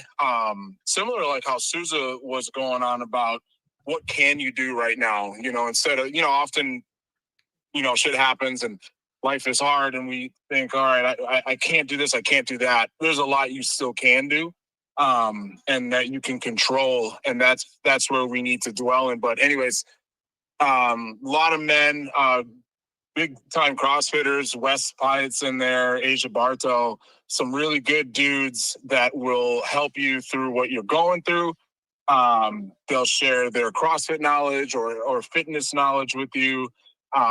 So yeah, hit me up, man, because I know where you're at. I can tell you my story one-on-one. It's tough, man, especially when kids are involved and you're trying to do all the right things and check all the boxes and light throw something like that at you. That's really hard. So hit me up. And I got to say, dude, hats off for calling in and being that vulnerable. That takes balls, like I said. So yeah, hit me up. Thanks, dude. That's good. Peace. Hey, it's only it's a little less than 90 seconds. I actually just found it. I think it's worth sharing here. Yeah. Let's do it. I'm trying to tell y'all, God has never made a mistake. He's never made one mistake. All right? So it ain't about one play, it ain't about nothing. This year, we did what we were supposed to do. We fought as a team. There will be one Super Bowl champ crown at the end of this year. That's it. So the way we feel, somebody gonna feel like that tomorrow, and somebody gonna feel like that in a week. That's a fact. And the fact is, we got to come back and go to work to make sure we finish it next time. That's all we got to do. Remember that, man. God has never made a mistake. But we done came too far to drop our head. Joe, you played your ass off. You hear me, man? I'm telling you, man. Don't ever drop your head when it comes to a loss, dog. Because there's too much pain outside of this that people really going through. This right here makes us stronger. Let's understand who we are as a team. Let's understand who we are as men. And let's make somebody smile when we walk out of here. Hell yeah, we lost the game, but so what? So what? I kept something inside of me so bad last night. A 17-year-old child. You know about the child, coach. He passed 10 a.m. yesterday morning of bone cancer. His mama called me bowling. So sometimes you got to ask yourself, how great is your pain? If he give you enough of an opportunity to come back and do it again. We got an opportunity to keep going, man. Let's be strong as a team, man. Let's be who we are. Ravens on 3. 1, 2, 3. Ravens. Wow. Was that right after they lost the Super Bowl and they're in the locker room? Yeah, I think the game before the Super Bowl. I'm not really sure which one it was, but damn. Yeah. It's good perspective. Dildo, if anyone thinks they choose or accept Jesus, they're still missing the entire point of the Bible. Oh, good. I like that because thank God. Thank you.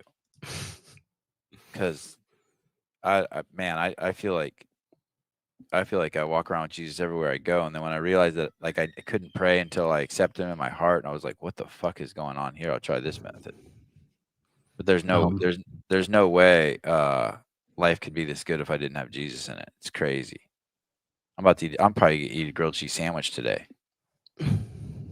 Generalizing over Christians to say they hate gays is loose, sloppy nonsense. Thomas has never been around too many real Christians. Yeah, that's insane. Yeah. Also, to address this comment, Ray Lewis obstructed justice in a murder case. He saw the guy get killed and protected the killer. Probably not a good dude, but damn, he's a great player. I don't even know him as a player. I don't watch football. I didn't even know about that story. And to be honest, was focused on the message. And I think sometimes too, he pronounced a few words wrong too.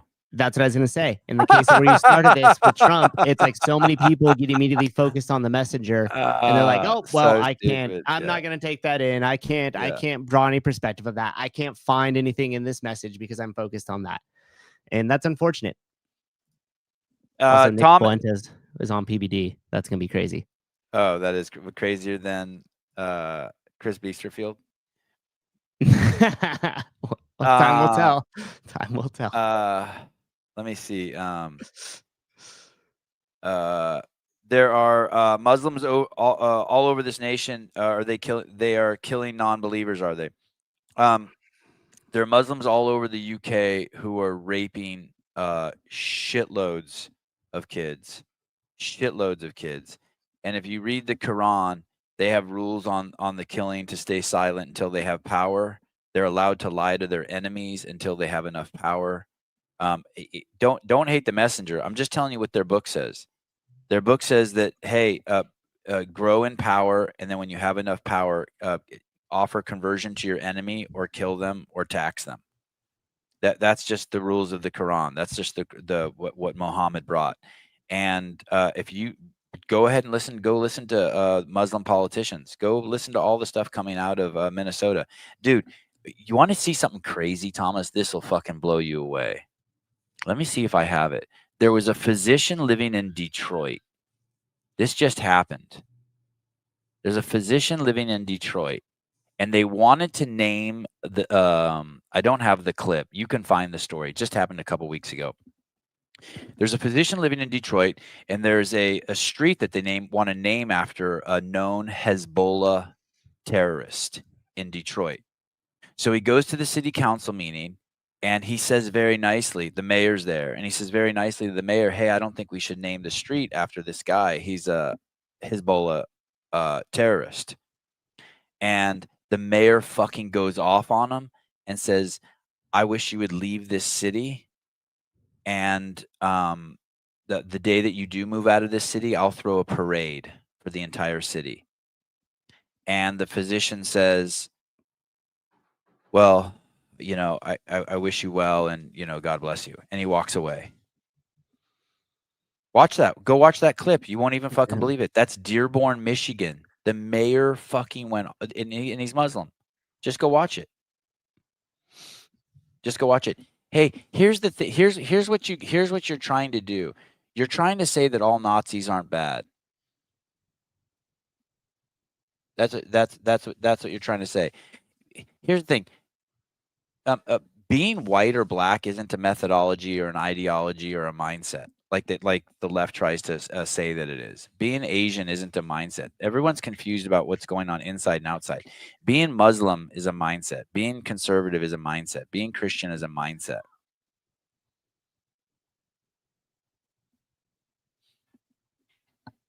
It's not a it's not a description of their physical attributes. It's a mindset. Mm-hmm. And so you keep. I like the questions, Thomas. Keep digging. You don't want to live in a country that has Sharia law. I'm telling you. And there aren't Muslim countries that don't. That's the distinction. You could live in a Christian country without Christian law. You can still have your freedoms. You cannot live in a Muslim country with freedom. They don't do that. And the ones that do have a little bit of freedom, it's because they have a shitload of Christians there, but they're working on routing it out. It's the same thing with a communist country. You can't live in a communist country with Christians. They do not allow the Bible in fucking China. They're moving towards communism in South Korea, and they are very quickly fucking making laws around the Bible there. They're routing out the fucking Christians all over fucking Africa. Well, just 2 days ago, they burned, was it in Algiers somewhere? They just burned an entire fucking village. You do not, whatever you think about Christianity or religion, or it's not all the same. They're not like all kumbaya, you can do what you want. The Christians are like, hey, we're going to do our thing. That is not the way that the Muslims are working.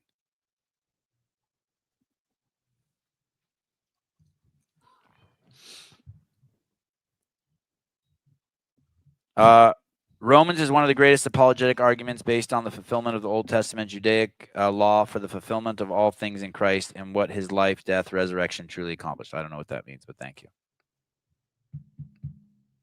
Thomas, I think the big difference between Muslim and Christian hate in this country is Muslims keep to themselves here for the most part, while Christians tell you about it daily and try to change you. I 100% see your point. Christian, you know, I don't see people standing on the street corner in New York City preaching Islam, and I have seen Christians do it, but they are trying to take over in their own way. They're breeding at probably 8 times the rate of Christians, and they are moving into cities. They're like they have in Minneapolis. They're doing the prayer speakers 5 times a day. By the way, this isn't some sort of there's going to be someone who watches this and think it's some sort of Muslim hate thing. It's not at all. I'm just describing to you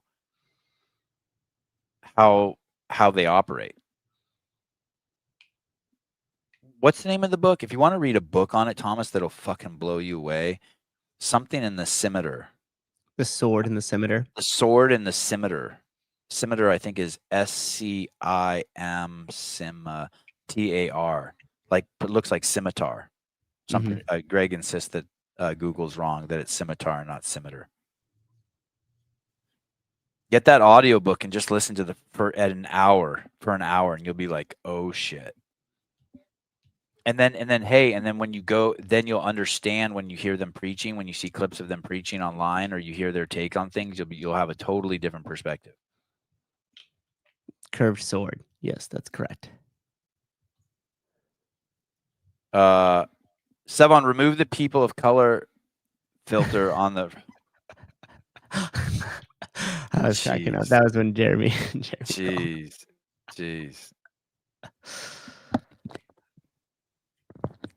So here's the problem. Here's the problem, dude. If Christians just lived their lives and left everyone alone, nobody would care. The gays need to do the same thing. Shut the fuck up. The thing is, and you'll realize this as you go further down the rabbit hole, we need the fucking Christians. They're defending the fucking Constitution. We need them. We need that. They're the fucking army that fucking protects the Constitution. You have to fucking understand that. It's part of the mechanism in the human brain that's afraid to die. And there's a cohort that use that to facilitate that and to facilitate their pain. And it's a tool. But within that lies all of our freedoms also. It's like this, dude. It's like this. It's like this. You may hate spiders, right? You may hate spiders, but if they all went away, we would have a crazy fly problem. I don't know if that's true, but you can kind of make the leap. If that, you can imagine that being true. We cannot. We have to. It's like police. You can't have I don't like police as much as anybody. They have to fucking be there, and then you just have to do good, and then you just avoid them. And when you do interact with them, you be cool as shit. They're just the police. Trust me, you want a fucking diehard fucking Christian family as your fucking neighbors. You want to live in the neighborhood with all the Mormons. Just the way it is. You once you get your head wrapped around it, it'll all start making sense. I don't. By the way, does someone know the backstory on Ray Lewis? Like, I don't know who he protected from a murder, but like, I would probably protect my like, God forbid, I probably shouldn't even say this online, but if I was driving down the street with a dear friend who I do a podcast with, and he were to accidentally and someone ran out in front of him and he hit them, right? And the person died. And and we could get away scot clean, right? I don't see. I'll even say I was driving. I don't see any value in sending me to fucking prison for something that was like 100% like not my fault, or making me go through all that shit because I got my own pain because I already killed someone and I fucking like I have to live with that. And so like I don't know if that's what Ray Lewis was doing. Like I don't know the I'm I don't know not the backstory either. I'm not an absolutist when it comes to the law. And it would be great if Like I there's could. sometimes people are punished for shit and I'm like, how the fuck, like arresting prostitutes and putting them in jail. Like the only value in arresting prostitutes and putting them in jail is the fact that they have a time to get off drugs, right? To sober up. But other than that, no one wants to fuck dirty, scummy men for cash. Like they're so obviously not doing something they want to be doing. Right. Yeah. Especially kids. My wife used to teach in a juvenile hall, teach yoga in a juvenile hall, and there'd be underage girls who were in there for prostitution. I'm like, what the fuck? How the fuck is that? Like, it doesn't even make sense. Mm-hmm. It'd have been interesting to just be able to play that same exact clip with like a slightly altered voice so people couldn't tell who it was and just on a black screen. Would you have received the message to not then? hate the message? Yeah. I mean, well, it's like this weird.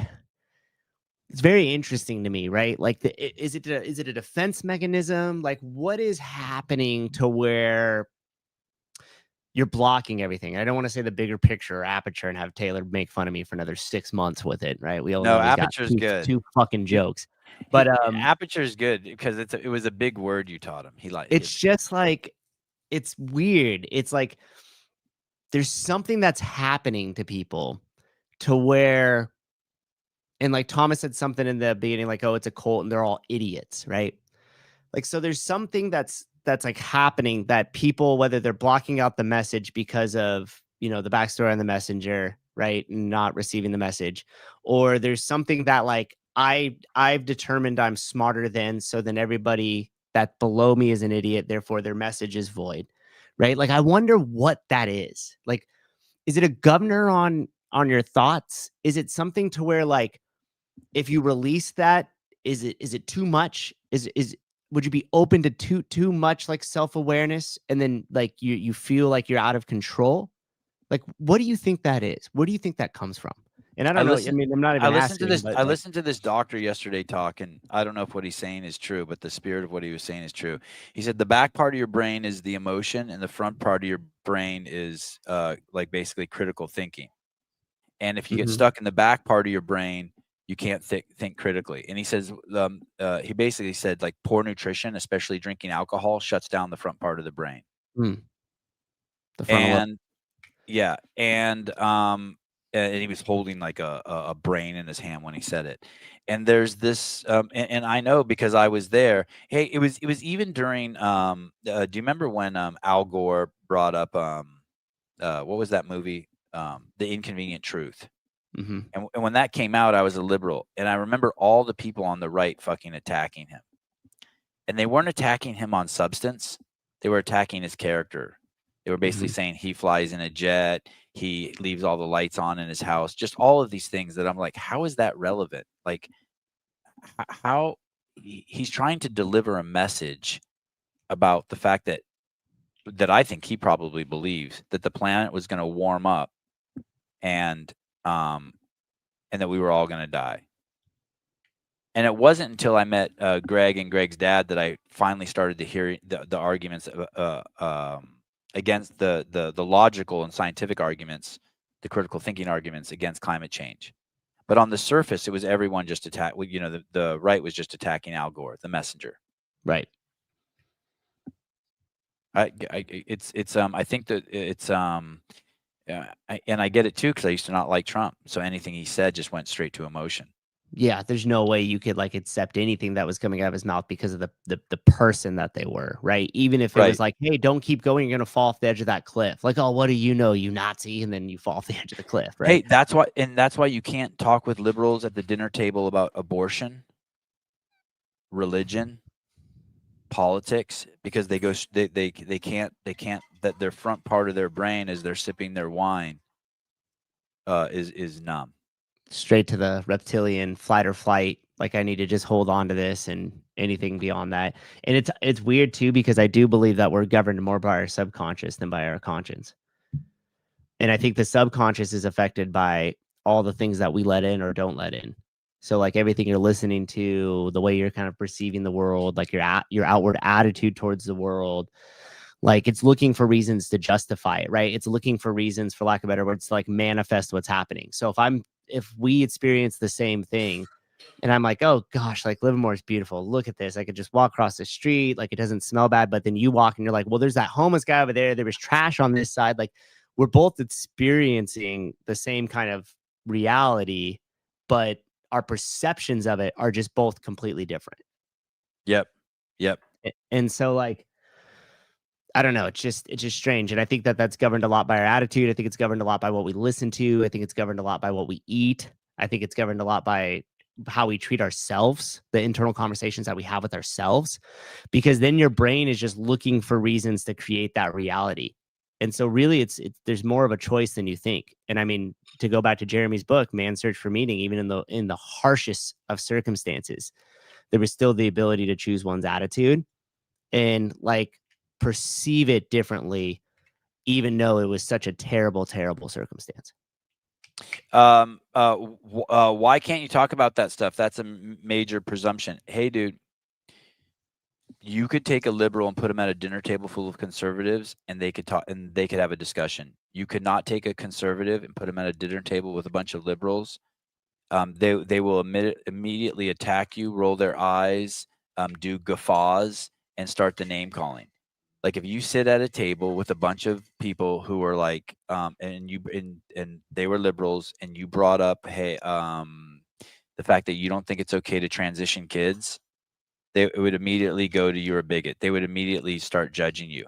There's no names that we call the people on the right or the people on the left like that. You can also see there's tons of examples of people from the left entering places where there's people from the right, and they're so open to them and nice to them and willing to have the discussions. And then on the opposite, if you went to a fucking Tesla rally and you were like, and you tried to say anything nice about Elon, who was their savior just 3 months ago, they'll fucking physically accost you.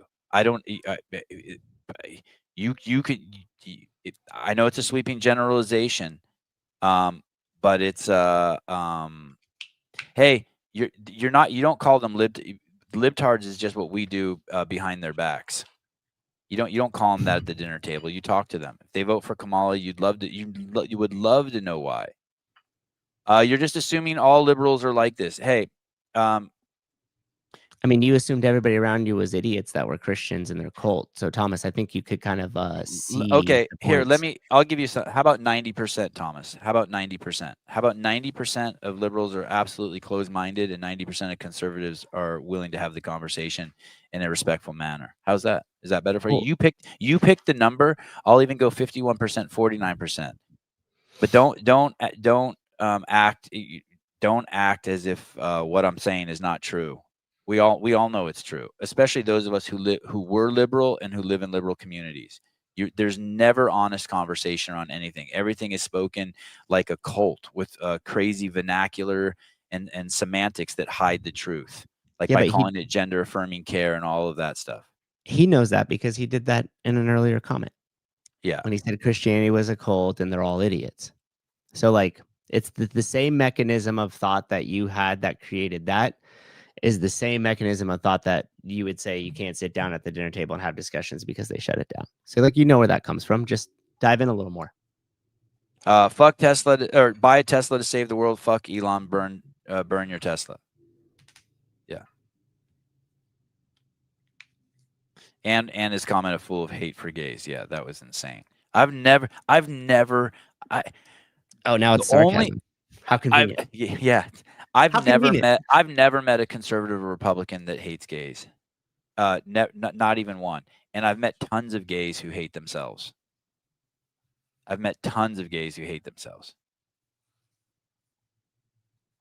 Reproductive rights was crazy. Justifying baby killing. Yeah. And hey, that one I'm a little bit okay with, but you gotta at least say both sides. If you want to say, hey, if you want to say, hey, women need to keep control over their bodies, like I get that. But to not mention the death of babies is batshit crazy. Brian Friend Story. Brian's going to be on a podcast soon. You can hear all about. Dude, listen, we've talked about it ad nauseum. Trump is really into that. He's really wants. He's just a dude who's trying to find his way in life, like the rest of us. Well said. And then we go about it in different paths. The Mexican Godfather. Have you ever stuck something up your ass? I would hate myself too. I had a doctor put his finger in my butt and then tell me he needed a second opinion, which fucking really pissed me off. So I had to go back and have another dude stick his finger up my butt. And all I kept thinking was like, hey, instead of feeling sorry for myself, I kept just telling myself, hey, Sebi, he doesn't want to do this either. You hope. Do you know what I mean? Would you rather be on the receiving end or the giving end? I was just like trying to just be cool. Would you rather stick your finger in some hairy Armenian dude's butthole, or would you rather just take a couple fingers? Anyway, and it was a horrible feeling. The second he penetrated this finger, it felt like I had to take a deuce. Did you afterward? Or did it go away? No, as soon as he pulled his finger out, it went away. Great question. Follow-up question. You're like a real interviewer. Dude, stop. I have news for you. If you think gays shouldn't be gay, you hate them. You don't get to hide behind some bullshit. Wow. Okay, let's play that out. If you think that people shouldn't do fentanyl, then you hate. Dude, brother Thomas, you are projecting so hard, dude. We'll pray for you. I can't pray. Oh shit! I haven't even passed level 1. Level 1 is that Jesus has to be in my heart. Where's Jared? He's too busy walking with me to be in my heart. He's too busy walking with me to be in my heart. He makes me do crazy shit. He makes me do funny shit. Hey, the coolest. I'll tell you the coolest thing about walking with Jesus is all the people you get to meet. You get to meet all the coolest fucking people, and like you get to I bumped into in Albany. And you get who? Did I tell you the story? There was like this kind of like grangly looking homeless dude, and I was walking across the street, and I was. Is this in Huntington Beach? No, this was in Albany. And you knew the area right around the games. It was pretty sketchy. Yeah, the homeless shelter that was the CrossFit Games. And I was walking across the street, and he's coming across the street this way, and just had like this I'm gonna punch somebody in the face look on his face. Yeah, he just wasn't having it. And I was looking for Pedro and Jay to film some of the stuff on the street, and I turned, and as I turned, I bumped right into him. Mm-hmm. And he looked at me super scowled, and I smiled at him and put my hand out and said, "Sorry, sir." And he was all of a sudden he put this huge smile on his face, but he had perfect teeth, white, perfect teeth. But you would have never guessed by his thing. And he was like, "How are you?" And I was like, "I'm good." And he was like, "Thank you for that." He goes, "Your smile is infectious. I love your energy. I love your energy." And he was walking with me for a minute. He's like, "You made my day." He goes, "Thank you so much for that." And was shaking my hand, and both Jay and stuff are looking kind of whoa. And I was like, man, and it was weird because how you could just sense different things and different energies and stuff. It felt really positive. Yeah. And he was like, "Thank you so much," and then just turned and went right into the little pizzeria thing right there. And I just kept walking, and I was like, wow, that was, I don't know, it was just something that stuck with me. You know what I mean? Yeah, that's let me put that through my Christian decoder ring. That's Jesus working through you, using you to spread love and goodwill. Yeah, I mean, it could have gone very negative. It looked like he was waiting for something to happen. If I would have said something, it could have escalated. But instead, I just smiled and apologized, stuck my hand out, and was like, that was it. Liberals don't think people should be homeless. Does that mean they hate homeless people?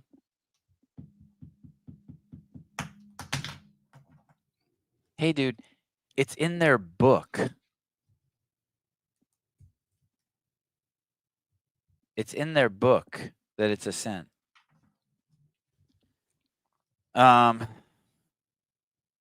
There's a group of 2 billion people that actually think your existence is an abomination. Their book says it, but you still think they love the man. Okay, here, you're 100% wrong, but let me tell you this.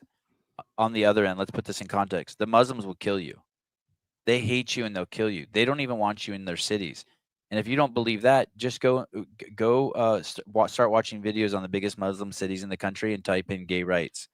And you'll see tons of videos where they're saying we don't want gays in the right. There was some Muslim city in the United States that's being run by Muslims where they made the gay flag illegal, the buttfucker flag illegal. So you can keep going. Hey, but I will tell you this, you are on the right path, Thomas.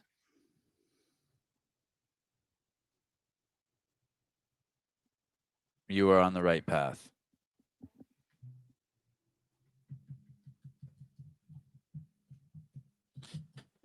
All right. I had a good time with you guys today. Thomas, good to see you in the chat. Dildo. Yeah. Thank you for your contributions. I don't get this one, but your name isn't Buttfucker 3000. No, sir. My name is Nathaniel Saxton, sir. Is that from some movie? It's gotta I don't know. It's gotta be from some movie. Steven, good morning, buddy. Good to see you. Thanks for the DM. By the way, I shared that with my sister. That's not all how Christians think. We are all sinners. There's no one sin that is greater than another. As Christians, we try to repent from sinning and encourage others to do the same. How dare you? The Q ran. God, I love the letter Q. I wish I had more of it in my life. You who believe, fight those disbelievers who are near you. Yeah, the Quran's crazy. All right, love you guys. Talk to you soon. Sousa, thanks for coming on. Thursday. We have Jason Hopper coming on. I'm really excited about that because he really brings in the views. Greg Glassman tomorrow. Jeez, can't even speak. Yep, and Greg Glassman tomorrow. All right. Talk to you guys later. Bye-bye. Great show. Thank you.